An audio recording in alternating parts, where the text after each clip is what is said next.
Hello everyone, good morning. आप सभी लोगों का बहुत बहुत स्वागत है आज के इस हमारे सेशन में, जिसमें कि हम लोग टॉप 50 क्वेश्चन को देखने वाले हैं। तो सभी लोग जल्दी से जुड़ जाइए दोस्तों। और आशा करते हैं, उम्मीद है सभी लोग अच्छे होंगे, अच्छे से आप सभी लोगों की पढ़ाई चल रही होगी। तो एक बार जल्दी से क्लास को आप लोग दोस्तों में शेयर करेंगे। जो लोग भी अभी तक वीडियो को लाइक नहीं किए, वीडियो को लाइक करेंगे एंड चैनल को सब्सक्राइब कर लीजिएगा, जो लोग भी पहली बार जुड़े हुए हैं, और बेल आइकन को प्रेस कर दीजिए ताकि वीडियो का नोटिफिकेशन डेली आप सभी लोगों को मिल सके। और यदि आपने अभी तक हमारा Telegram channel target with Ajay sir नहीं ज्वाइन किया है, तो टारगेट विथ अजय सर को ज्वाइन करेंगे, ठीक है। और वहां पे भी आपको नोटिफिकेशन मिलती रहेंगी, क्लासेस की पीडीएफ भी मिलता रहेगा। तो चलिए हम लोग चलते हैं आज के फर्स्ट क्वेश्चन की तरफ।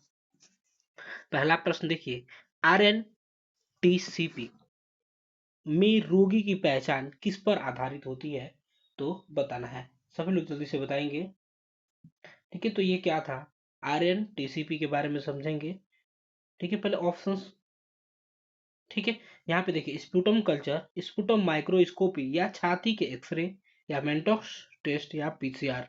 तो यहाँ पे देखिए, आप लोगों को बताना है कौन सा राइट आंसर हो जाएगा। आरएनटीसीपी यानी कि क्या, इसका फुल फॉर्म क्या होगा, तो रिवाइज नेशनल ट्यूबरकुलोसिस, ठीक है, कंट्रोल प्रोग्राम, ठीक है। कब लॉन्च किया गया था, तो 1997 1997 में से लॉन्च किया गया था, ध्यान रखना है यहाँ पे, ठीक है। तो इसका क्या हो जाएगा, राइट आंसर ऑप्शन हो जाएगा बी, यानी कि क्या होगा, स्पुटम माइक्रोस्कोपी। क्या होता है, तो स्पुटम माइक्रोस्कोपी, जिसे थूक स्मेयर माइक्रोस्कोपी भी कहा जाता है। थूक जो होता है ना, थूक के माध्यम से, ठीक है, आरएनटीसीपी आधारित रहता है, इसकी पहचान थूक के माध्यम से किया जाता है। यह क्या हो, तो एक चिकित्सा परीक्षण है जिसमें थूक यानी कि फेफड़ों से निकलने वाले जो वल्गम होते हैं ना, के नमूने माइक्रोस्कोप से जांच कर सूक्ष्म जीवों, विशेषकर माइक्रोबैक्टीरियम, ठीक है, जैसे तपेदिक के जीवाणु होते हैं ना, यानी कि टीबी के जीवाणु का पता लगाया जाता है इसमें। तो ये चीज ध्यान रखना है, ठीक है। स्पुटम कल्चर यहाँ पे, ठीक है, देखेंगे। चलिए आगे बढ़ेंगे, नेक्स्ट क्वेश्चन को देखेंगे। ये आप लोगों को ध्यान रखना है कि आरएनटीसीपी यानी कि revise national tuberculosis control programme जो था ना, कब स्टार्ट हुआ था, 1997 में। आगे बढ़िए, नेक्स्ट क्वेश्चन को देखेंगे। बीसीजी के लिए प्रयुक्त तनु कारण कारक है, तो बताइए कौन सा प्रयुक्त किया जाता है। डिस्टिल वाटर किया जाता है, ठीक है, नॉर्मल सेलाइन, या डेक्सट्रोज सोल्यूशन, या रिंगर लैक्टेज। तो यहाँ पे बताएंगे क्या हो जाएगा, बीसीजी के बारे में बताइए, और इसका फुल फॉर्म सभी लोग जल्दी से कमेंट बॉक्स में लिख दीजिए, ठीक है। तो बीसीजी क्या है, एक प्रकार का टीबी की रोकथाम का इस्तेमाल किया जाने वाला टीका होता है, बीसीजी। तो इसे इसका फुल फॉर्म क्या होता है, तो बेसिलस क्लेमेट गुरिन होता है इसका फुल फॉर्म। चलिए, तो ध्यान रखेंगे बीसीजी का, तो इसमें कौन सा प्रयोग किया जाता है, तो नॉर्मल सेलाइन का उपयोग किया जाता है, ध्यान रखिएगा, ठीक है। कौन सा, तो नॉर्मल सेलाइन। बीसीजी में कौन से तनुकार कारक का प्रयोग किया जाता है, तो नॉर्मल सेलाइन का प्रयोग किया जाता है, ठीक है। और देखिए, बीसीजी किस प्रकार काम करेगा, तो इसमें टीबी उत्पन्न करने वाले बैक्टीरिया को का कमजोर रूप होता है, जो शरीर की प्रतिरक्षा प्रणाली को, रोग को पहचानने और उससे लड़ने के लिए, तो ठीक है, क्या करता है, उत्तेजित करता है, ठीक है। तो यहाँ पे ध्यान रखेगा। डिस्टिल वाटर, ये तो पता ही होगा, बैटरी वगैरह में पड़ता है, ठीक है, डिस्टिल वाटर। चलिए आगे बढ़िए, नेक्स्ट क्वेश्चन को देखेंगे। थर्ड नंबर बताइए क्या हो जाएगा, तीसरा नंबर। नवजात में डक्टस आर्टेरियोसस संरचनात्मक रूप से बंद होता है, तो डक्टस आर्टेरियोसस जो है, संरचनात्मक रूप से कब बंद होता है, सभी लोगों को बताना है, ठीक है। डक्टस आर्टेरियोसस क्या होता है, ठीक है, ठीक है। डक्टस आर्टेरियोसस ध्यान रखना है, एक ऐसी रक्तवाहिका है जो भ्रूण में महाधमनी यानी कि एओर्टा और फुसफुसी धमनी यानी कि पल्मोनरी आर्टरी को जोड़ने का कार्य करता है, जो सामान्यतः जन्म के बाद बंद हो जाती है, लेकिन कभी कभी खुली रहती है, ध्यान रखिएगा, ठीक है। कभी कभी इसे पेटेंट डक्टस आर्टेरियोसस भी कहते हैं। क्या कहते हैं इसे, पेटेंट डक्टस आर्टेरियोसस कहते हैं। तो इसका राइट आंसर क्या हो जाएगा, ऑप्शन सी हो जाएगा, यानी कि जन्म के 10वें दिन क्या होता है, तो ये क्या होता है, तो जन्म के 10वें दिन बंद हो जाता है डक्टस आर्टेरियोसस, जिसे कभी पेटेंट डक्टस आर्टेरियोसस भी कहा जाता है।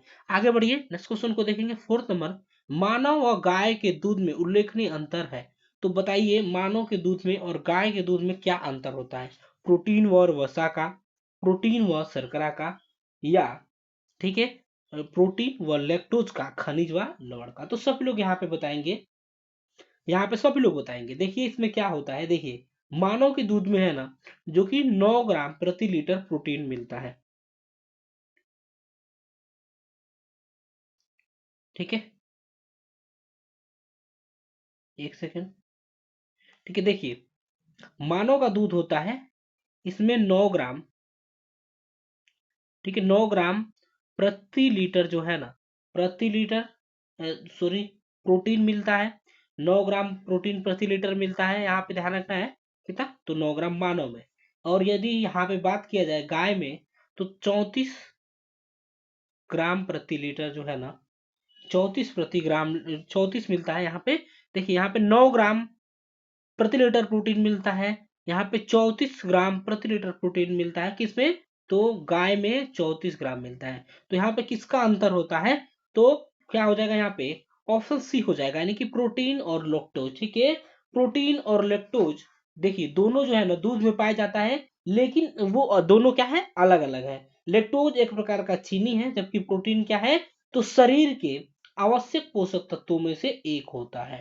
ठीक है, क्या करते हैं, क्या होता है, तो आवश्यक तत्वों में से एक होता है प्रोटीन, ध्यान रखना है। चलिए आगे बढ़िए, नेक्स्ट क्वेश्चन को देखेंगे। फिफ्थ नंबर बताइए सभी लोग जल्दी से, क्या हो जाएगा, मूत्रीय व जनन तंत्र के मध्य सामान्यतः योजना जेनिटो यूरिनरी कहलाता है। तो क्या जेनिटो यूरिनरी क्या कहलाता है, फिस्टुला, ट्यूमर, अस्ट्रेसिया या प्रोलेप्स। तो सब लोग यहाँ पे जल्दी से बताइए क्या हो जाएगा फिफ्थ का राइट आंसर, 5वें नंबर का राइट आंसर क्या हो जाएगा यहाँ पे दोस्तों, तो हो जाएगा क्या, ठीक है। तो क्या होता है, जेनिटो यूरिनरी क्या होता है दोस्तों,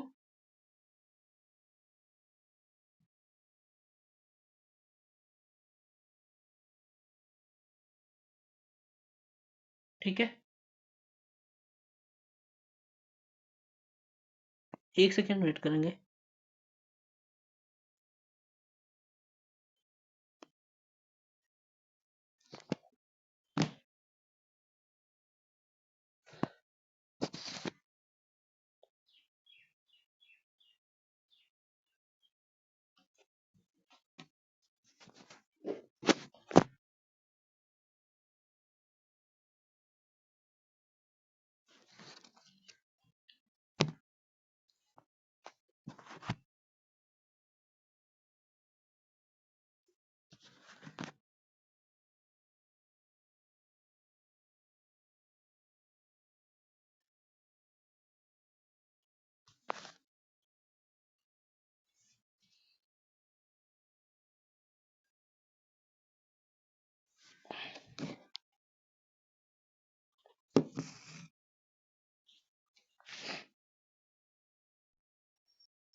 ठीक है, तो देखिए यहाँ पे मूत्रीय व जनन तंत्र के मध्य असामान्य योजना जेनिटो यूरिनरी कहलाता है, फिस्टुला, ट्यूमर, अस्ट्रेसिया या प्रोलेप्स। तो क्या हो जाएगा यहाँ पे, तो पहले देखेंगे जेनिटो यूरिनरी क्या होता है। तो इसे क्या है, जननांग या मूत्र मार्ग से, यह क्या होता है, जननांग या मूत्र मार्ग से संबंधित होता है। ध्यान रखिएगा, जैसे कि क्या, गुर्दे, मूत्राशय और जननांगों से संबंधित होता है, ध्यान रखिएगा। तो इसका राइट आंसर क्या हो जाएगा दोस्तों, हो जाएगा क्या, फिस्टुला।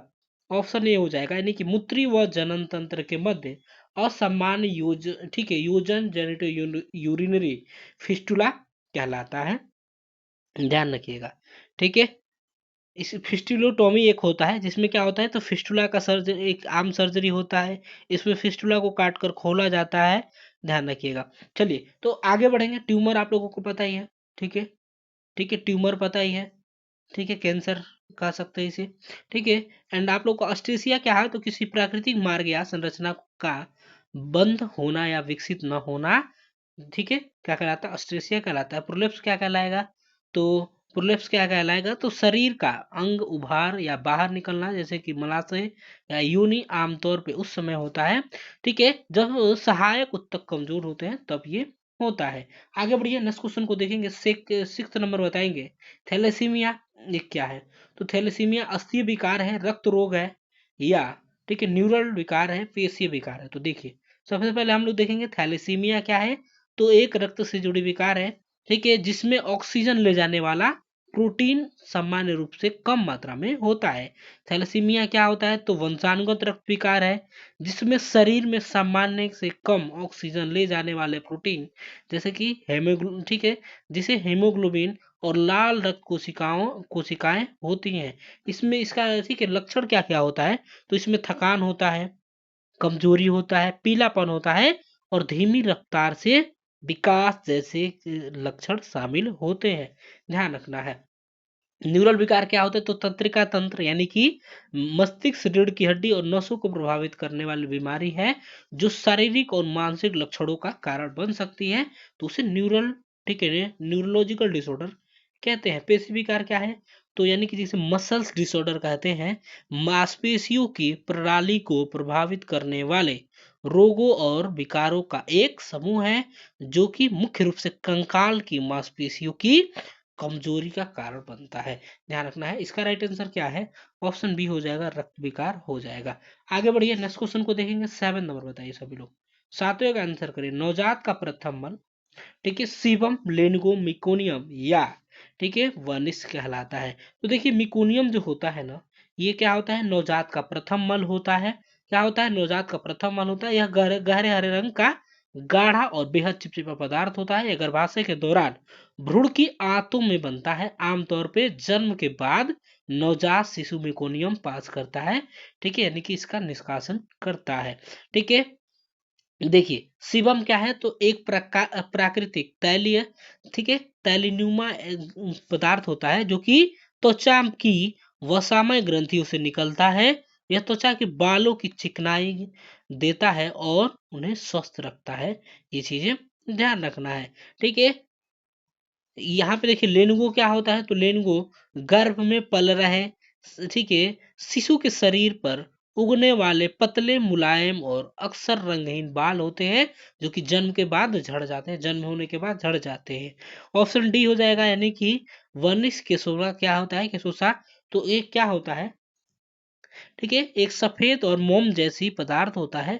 ठीक, मोम जैसा पदार्थ होता है जो ठीक है गर्भवती महिलाओं के बच्चे की त्वचा पर पाया जाता है। यह भ्रूण की त्वचा को सुरक्षित रखता है और जन्म के बाद त्वचा को मॉइस्चराइज करता है। ठीक है, ध्यान रखिएगा। आगे बढ़िए, नेक्स्ट क्वेश्चन को देखेंगे और एक बार क्लास को सभी लोग शेयर कर देंगे दोस्तों। क्लास को एक बार शेयर करिए, वीडियो को यदि आपने अभी तक लाइक नहीं किया वीडियो को लाइक करेंगे। चैनल को यदि आपने अभी तक सब्सक्राइब नहीं किया तो प्लीज चैनल को सब्सक्राइब करेंगे, बेल आइकन को प्रेस कर दीजिएगा ताकि वीडियो का नोटिफिकेशन डेली आप सभी लोगों को मिल सके। एक बार जल्दी से ठीक है जल्दी से दोस्तों में शेयर करिए, आशा करते हैं ठीक है आप सभी लोग स्वस्थ होंगे और अच्छे से आप लोगों की पढ़ाई चल रही होगी। तो दोस्तों में शेयर कर दीजिए आप लोग। ठीक है, तो 8 का राइट आंसर क्या हो जाएगा, ठीक है, कौन सा डिप्थीरिया के लिए है, तो सिक टेस्ट हो जाएगा यहाँ पे, ऑप्शन बी हो जाएगा। ठीक है, सिक टेस्ट हो जाएगा। सिक टेस्ट कर लेंगे इसे।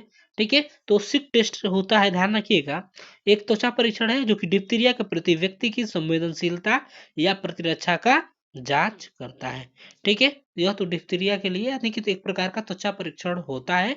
मेंटॉक्स टेस्ट क्या है, तो क्षय रोग यानी कि टीबी की जांच के लिए किया जाने वाला एक त्वचा परीक्षण होता है। इसे ट्यूबरकुलिन स्किन टेस्ट या ठीक है प्रिक्वेट परीक्षण भी कहा जाता है।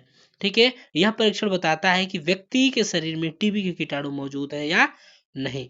ठीक है, तो इसको कैसे किया जाएगा, तो ठीक है बाई बाह की त्वचा में नीचे थोड़ी मात्रा में तरल पदार्थ का इंजेक्ट लगाया जाएगा।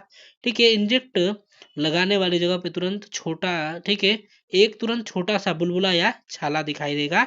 2 या 3 दिनों के बाद नर्स से मिलने के लिए कहा जाता है इसमें। चलिए आगे बढ़िए, विडाल टेस्ट क्या होता है, तो विडाल टेस्ट जो है ना टाइफाइड बुखार का पता लगाने के लिए किया जाने वाला एक सीरोलॉजिकल टेस्ट होता है। ठीक है, यह टेस्ट जो है ना सोलमोनेला बैक्टीरिया के प्रति शरीर की एंटीबॉडी का पता लगाता है और सोलमोनेला टाइफी और सोलमोनेला पेराइटी जैसे बैक्टीरिया से होने वाले टाइफाइड को ठीक है पैराटाइफाइड बुखार का पता लगाने के लिए यह टेस्ट किया जाता है। ध्यान रखिएगा। ठीक है, बीडीआरएल टेस्ट क्या होता है, तो वीडीआरएल का फुल फॉर्म क्या होगा, तो वेरिरियल डिजीज ठीक है डिसीज रिसर्च लेबोरेटरी होता है। ठीक है, ध्यान रखिएगा यहाँ पे, यह एक क्या है तो रक्त परीक्षण है जिसका उपयोग सिफिलिस यानी कि सेक्सुअल ट्रांसमिशन डिसीज होता है का जांच करने के लिए किया जाता है। आगे बढ़िए, नेक्स्ट क्वेश्चन को देखेंगे। बताइए सभी लोग, 9 नंबर, विल्स ट्यूमर निम्नलिखित में से किसको प्रभावित करता है? विल्स ट्यूमर जो है ना, किसको प्रभावित करेगा? यकृत को, वृक्क को, गर्भाशय को, या त्वचा को। तो आसान क्वेश्चन है, क्या हो जाएगा? यकृत को प्रभावित करता है, यानी कि किडनी में होने वाला कैंसर है। यह बच्चों में किडनी कैंसर का सबसे आम प्रकार है। इसे नेफ्रोब्लास्टोमा भी कहा जाता है। क्या कहा जाता है? नेफ्रोब्लास्टोमा भी कहा जाता है। उसके लक्षण क्या क्या होते हैं कुछ? तो पेट में सूजन जो आमतौर पर दर्द रहित होता है, पेट में गांठ महसूस होना होता है, थोड़ा खून बहना होगा, किडनी में जलन और दर्द होगा, पेशाब में खून आना हो जाएगा और रक्तचाप बढ़ना हो जाएगा। ठीक है, ठीक है, इसके कुछ लक्षण। आगे बढ़िए, नेक्स्ट क्वेश्चन को देखेंगे। बताएंगे महिलाओं में यौवन का, ठीक है, प्रथम प्रमाण किस रूप में अभिव्यक्त होता है? ठीक है, तो क्या हो जाएगा यहाँ पे? मासिक धर्म की शुरुआत, ठीक है, स्तन अंकुर का प्रकट होना, वगलों एवं श्रोणि के क्षेत्र में बालों का प्रकट होना, या वृद्धि व प्रवेश व प्रारंभ, सॉरी, तो यहाँ पे क्या हो जाएगा दोस्तों? ऑप्शन बी हो जाएगा, यानी कि स्तन अंकुर का प्रकट होना हो जाएगा, यानी कि जिसे थैलार्चे कहा जाता है। ठीक है, इसे थैलार्चे भी कह सकते हैं। ठीक है, थैलार्चे भी कह सकते हैं। ठीक है, ठीक है, जो कि महिला विकास का सबसे आम और प्रारंभिक संकेत होता है। यह जो है ना, स्तनकली होना, औसतन 9 वर्ष की आयु, यानी कि 8, ठीक है, 9 वर्ष की आयु मैक्सिमम माना जाता है इसमें। ठीक है, एवरेज माना जाता है। एंड 8 से 13 वर्ष का एज में हो सकता है ये। ठीक है, हो सकता है ये। ठीक है, स्तन अंकुर का प्रकट होना। चलिए आगे बढ़िए, नेक्स्ट क्वेश्चन को देखेंगे। बताइए सभी लोग, 11 का बताएंगे। यूनि से असामान्य दर्द रहित रक्तस्राव किस स्थिति में होती है? तो योनि से असामान्य दर्द रहित रक्तस्राव किस स्थिति में होगा? एक्टोपिक प्रेगनेंसी में होगा, प्रिएक्लेम्पिसिया में होगा, प्लेसेंटा प्रेविया में होगा, एबॉर्शन। तो 11वें का सभी लोग जल्दी से यहाँ पे बताइए। 11वें का सभी लोग जल्दी से यहाँ पे बता दीजिए। ठीक है, तो ऑप्शन क्या हो जाएगा यहाँ पे? प्रिएक्लेम्पिसिया हो जाएगा दोस्तों। क्या होगा? प्रिएक्लेम्पिसिया। यह गर्भावस्था में होने वाली गंभीर समस्या है जो हाई ब्लड प्रेशर से पहचानी जाती है, यानी कि ऊटी के हाई ब्लड प्रेशर यानी कि उच्च रक्तचाप से पहचानी जाती है। यह खतरनाक भी हो सकती है। ठीक है, ठीक है, यह जो है ना, आमतौर पे प्रिएक्लेम्पिसिया की स्थिति गर्भावस्था के 20 हफ्तों के बाद देखी जाती है। यह स्थिति माँ और बच्चे दोनों के लिए गंभीर है और जानलेवा भी हो सकता है। ठीक है, एक्टोपिक प्रेगनेंसी क्या होता है? अस्थायी गर्भावस्था, ऐसी गर्भावस्था जिसमें शुक्राणु से मिलने वाले फर्टिलाइजेशन होने के बाद, ठीक है, क्या होता है? अंडा गर्भाशय के बाहर विकसित होता है, तो उसे एक्टोपिक प्रेगनेंसी कहा जाएगा। प्लेसेंटा प्रीविया, ठीक है, गर्भनाल, ठीक है, जब गर्भनाल यानी कि प्लेसेंटा माँ के गर्भाशय की निचली यानी कि ठीक है, माँ की गर्भाशय के सर्विक्स के मुंह को ढक देता है, तो उसे प्लेसेंटा प्रीविया कहा जाता है। एबॉर्शन पता ही है, एबॉर्शन आप लोगों को पता ही है, यानी कि ठीक है, गर्भावस्था को समाप्त करना। ठीक है, जिसे क्या कहेंगे? गर्भपात या एबॉर्शन कहा जाता है। आगे बढ़िए, 12 नंबर बताएंगे। ठीक है, गर्भधारण के 7 सप्ताह बाद गर्भधारण के उत्पाद को कहा जाता है। तो गर्भधारण के 7 सप्ताह के बाद गर्भधारण के उत्पादन को कहते हैं युग्मज, भ्रूण, गर्भस्थ शिशु या नवजात। तो सब लोग यहाँ पे बताएंगे 12th का राइट आंसर क्या हो जाएगा। 12th का क्या हो जाएगा दोस्तों? ऑप्शन बी हो जाएगा, यानी कि क्या कहा जाता है? तो भ्रूण कहा जाता है। भ्रूण यानी कि प्राण विकास की प्रारंभिक अवस्था को कहा जाता है भ्रूण, जो कि गर्भावस्था के, ठीक है, गर्भधारण के 7 सप्ताह के बाद के समय को कहा जाता है। ध्यान रखिएगा यहाँ पे। युग्मज यानी कि जाइगोट किसे कहा जाता है? जब एक शुक्राणु यानी कि नर युग्मज और एक अंडाणु यानी कि मादा युग्मज का मिलन होता है, तब बनने वाली कोशिका को युग्मज यानी कि जाइगोट कहते हैं, जो एक नर जीव के विकास की शुरुआत करती है। सॉरी, नर जीव नहीं, नए जीव जो होते हैं ना, उनका विकास करता है। तब ये थोड़ी पता रहता है कि नर है या, ठीक है, मादा है। तो चलिए यहाँ पे क्या हो जाएगा? गर्भस्थ शिशु के बारे में देखिए, तो जिसे फीटस कहा जाएगा, जिसे भ्रूण भी कहते हैं। निषेचन के 8 सप्ताह के बाद, यानी कि अंतिम मासिक धर्म के 10वें सप्ताह के बाद जो होता है ना, ठीक है, भ्रूण के विकास के चरण को, ठीक है, जिसे क्या कहेंगे? भ्रूण के विकास के चरण को कहा जाता है जब तक कि जन्म नहीं होता है। ठीक है, जब तक जन्म नहीं हो जाता है तब तक उसे कहा जाता है। और देखिए, नवजात न्यूनेट किसे कहा जाता है? तो जन्म के 28 दिन तक के शिशु को। जन्म के 28 दिन तक के शिशु को, 28 दिन तक के शिशु को क्या नियोनेट कहा जाता है। आगे बढ़िए, 13 नंबर बताइए क्या हो जाएगा। 13 नंबर, गर्भावस्था की दूसरी तिमाही में निम्नलिखित में से कौन सी स्थिति सामान्य है। तो गर्भावस्था की दूसरी तिमाही में ठीक है, निम्नलिखित में से कौन सी स्थिति सामान्य है। स्तन शोथ है, उपापचयी क्षारता है, शरीर क्रियात्मक रक्ताल्पता है, या श्वसनीय अम्लता है। तो सब लोग यहाँ पे जल्दी से बताएंगे, 13 का बताएंगे, 13 का। ठीक है, 13 का क्या हो जाएगा, ऑप्शन सी हो जाएगा, यानी कि शरीर क्रियात्मक रक्ताल्पता जिसे एनीमिया कहा जाएगा, एक ऐसी स्थिति होती है जो तब विकसित होती है जब स्वस्थ रक्त लाल रक्त कोशिकाओं की सामान्य मात्रा से कम मात्रा का उत्पादन करती है, तब होता है एनीमिया। चलिए आगे बढ़िए, नेक्स्ट क्वेश्चन को देखेंगे। देखिए यहाँ पे क्या हो जाएगा, लेसिथिन या स्फिगोमाइसिन अनुपात किसका विश्वसनीय सूचक होता है। भ्रूण का लिंग का, गर्भ शिशु की परिपक्वता का, या न्यूरल टिप विकार का, या जन्म परिपक्वता का। तो यहाँ पे सभी लोग जल्दी से बताइए, सभी लोग आंसर करें। लेसिथिन या स्फिगोमाइलिन अनुपात किसका विश्वसनीय सूचक होता है। तो सभी लोग यहाँ पे जल्दी से बताएंगे क्या हो जाएगा। तो ऑप्शन हो जाएगा बी। ठीक है जी, ऑप्शन बी राइट आंसर हो जाएगा, यानी कि गर्भस्थ शिशु की परिपक्वता हो जाएगा। लेसिथिन या स्फिगो, ठीक है, स्फिगो मेलिन अनुपात भ्रूण की फुसफुस की अपरिपक्वता का आकलन करने के लिए भ्रूण के, ठीक है, एमनियोटिक द्रव्य का परीक्षण किया जाता है। ठीक है, तो यहाँ पे क्या हो जाएगा, न्यूरोटिप विकार, आप लोगों को पता ही है। ठीक है, जन्मजात परिपक्वता भ्रूण का लिंग। ठीक है, तो ऑप्शन क्या हो जाएगा यहाँ पे, ऑप्शन हो जाएगा बी। आगे बढ़िए, चलिए लास्ट क्वेश्चन को देखेंगे, बताइए सभी लोग। प्रसव के दौरान गर्भाशय ग्रीवा के पतले एवं छोटे होने की प्रक्रिया क्या कहलाएगी। तो पतले एवं छोटे होने की प्रक्रिया क्या कहलाता है। आसान क्वेश्चन है, सभी लोग बताएंगे इसका आंसर कमेंट बॉक्स में ऑफलाइन। क्या बताएंगे सभी लोग, इसका आंसर कमेंट बॉक्स में ऑफलाइन बताएंगे आप लोग। ठीक है, ठीक है, डेवलपमेंट, विस्तारण, ठीक है, इन्वेस्टमेंट या अपर्याप्तता। तो सभी लोग इसका आंसर कमेंट बॉक्स में बताएंगे। ये क्वेश्चन रहेगा आप लोगों के लिए टेस्ट के तौर पे। ठीक है, टेस्ट के तौर पे रहेगा दोस्तों ये क्वेश्चन आप लोगों के लिए। तो ध्यान रखेंगे, सभी लोग बताएंगे, सबका मैं देखूंगा कि कौन कौन, ठीक है, सभी लोग सबका मैं देखूंगा कि आप में से कौन कौन कमेंट बॉक्स पे आंसर किए हुए हैं। चलिए, सॉरी, माफी चाहता हूँ। तो क्लास में जुड़ने के लिए धन्यवाद। एक बार क्लास को शेयर करेंगे, वीडियो को अभी तक आपने लाइक नहीं किया हुआ है, वीडियो को लाइक करेंगे। चलिए मिलेंगे आप सभी लोगों से नेक्स्ट क्लास में, तब तक के लिए bye bye, take care, thank you so much for watching, have a great day, bye bye, take care.